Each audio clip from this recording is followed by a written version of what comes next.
तो without wasting time video को शुरू करते हैं। आज की इस वीडियो में हम बात करेंगे चामुंडा इलेक्ट्रिकल्स, इस कंपनी के आईपीओ के बारे में, कंपनी के बारे में पूरा डिटेल एनालिसिस करेंगे, कंपनी का बिजनेस मॉडल डिस्कस करेंगे और क्या इस कंपनी के आईपीओ में अप्लाई करना चाहिए कि नहीं करना चाहिए, आईपीओ का लेटेस्ट ग्रे मार्केट प्रीमियम क्या चल रहा है, लिस्टिंग इनके सब मिल सकता है और जो इस आईपीओ में अप्लाई किया अलर्ट में मिला तो कितना प्रॉफिट मिलेगा, ये सभी सवालों के जवाब आज की इस वीडियो में देने वाला हूं। तो वीडियो को जरूर से एंड तक देखते रहना।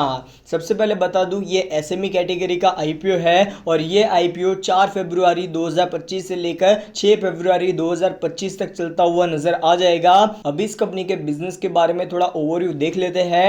जून 2013 में कंपनी का बिजनेस एस्टेब्लिश हुआ था और कंपनी ऑपरेटिंग एंड मेंटेनेंस का काम करती है अप टू 66 किलोवाट के सबस्टेशंस का और उसी के साथ साथ उसका टेस्टिंग का भी काम करती है और कंपनी कमीशनिंग का भी काम करती है 220 किलोवाट्स के सबस्टेशंस का। बाकी ये company 1.5 megawatt solar power generation का भी कंपनी ने प्लांट डेवलप किया है। कंपनी की सर्विसेज की बात करें तो ये कुछ सर्विसेज कंपनी ऑफर करती है जिसमें ये company erecting extra high voltage class equipments, structure, earthing, control cable works and other associated task ये कंपनी करती है up to 220 kilowatt D class substation का। तो ये कंपनी की कुछ सर्विसेज है। बाकी इस कंपनी के साथ 600 से भी ज़्यादा इंजीनियर्स काम करते हैं और ये कंपनी के बिजनेस को देखने जाए तो मेन 3 भागों में बांटा गया है। एक तो जैसे मैंने बताया कि operation, maintenance, testing and commissioning of electrical substations. दूसरा setup solar power generation park, मतलब जो सोलर प्लांट्स लगाते हैं ना, वो ये कंपनी सेटअप करके देती है। And installation and commissioning of electrical equipment design to operate at voltage typically 220 kilowatt, मतलब 220 किलोवाट के ये कंपनी इक्विपमेंट्स भी डिजाइन करके देती है। और ये कंपनी के साथ जैसे मैंने बताया 600 से भी ज्यादा कंपनी के साथ इंजीनियर्स काम करते हैं और टोटल कंपनी का स्टाफ देखोगे 637 एम्प्लॉयज का देखने को मिल जाता है। बाकी ये कंपनी आईपीओ क्यों लाना चाहती है, ऑब्जेक्टिव क्या है आईपीओ लाने के पीछे का, तो कंपनी ने सबसे पहले बताया है कि भाई company new testing kits purchase करना चाहती है, इक्विपमेंट परचेस करना चाहती है। इसके लिए कंपनी को कैपिटल एक्सपेंडिचर के लिए पैसों की जरूरत है। दूसरा है वर्किंग कैपिटल रिक्वायरमेंट के लिए। तीसरा है कर्जे को कम करने के लिए या कर्जे का जो यहाँ पर लोन है उसका रिपेमेंट के लिए।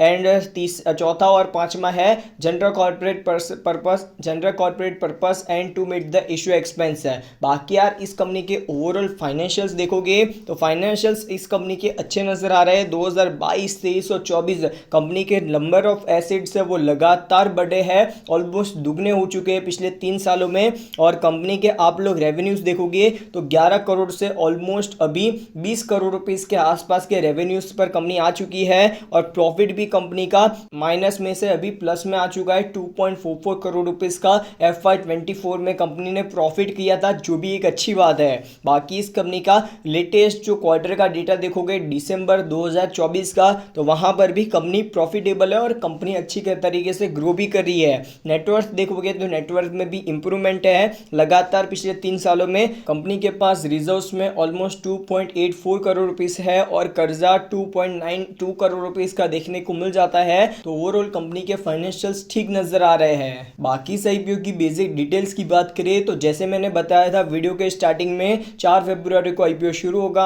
6 फरवरी को आईपीओ क्लोज हो जाएगा। आईपीओ में प्राइस बैंड है वो 47 रुपीज से लेकर 50 रुपीज का प्राइस बैंड है। एक लॉट में 3000 शेयर्स मिलेंगे। टोटल जो इशू साइज है वो 14.6 करोड़ रुपीज का है। सारा का सारा फ्रेश इशू है। एनएससी एसएमई के ऊपर कंपनी लिस्ट होगी और आईपीओ में रिटेल कोटा 35% का है। आईपीओ के टाइम टेबल की बात करें तो 4 फरवरी को आईपीओ ओपन हो रहा है, 6 फरवरी को आईपीओ क्लोज हो जाएगा।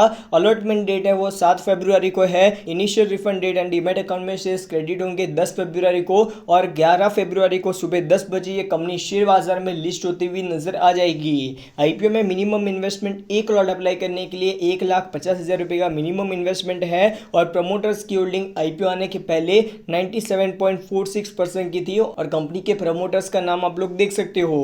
बाकी इस कंपनी के आईपीओ में की परफॉर्मेंस इंडिकेटर के हिसाब से मार्केट कैप है वो अराउंड 55 5 करोड़ रुपीस का रखा गया है और ओवरऑल कंपनी का ग्रोथ रेट अच्छा है। Debt to equity ratio manageable level के आसपास है। बाकी यार प्रॉफिट मार्जिन भी कंपनी ठीक मेंटेन कर रही है।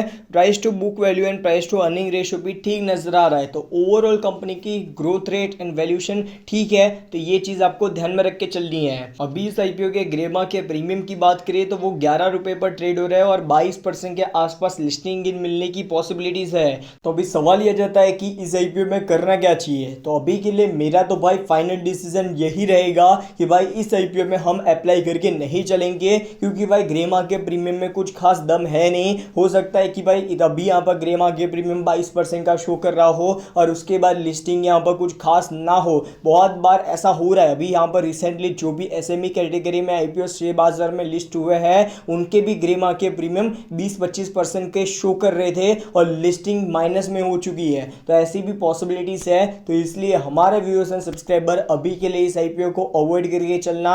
ये था हमारा ओपिनियन इस कंपनी के आईपीओ को लेकर। तो बस आज के लिए इतना ही। वीडियो पसंद आए तो लाइक एंड चैनल को सब्सक्राइब करना मत भूलना आईपीओ की रिगार्डिंग सभी लेटेस्ट इंफॉर्मेशन से अपडेटेड रहने के लिए। तो बस आज के लिए इतना ही। गुड बाय, फिर मिलते हैं नेक्स्ट वीडियो में। Good bye.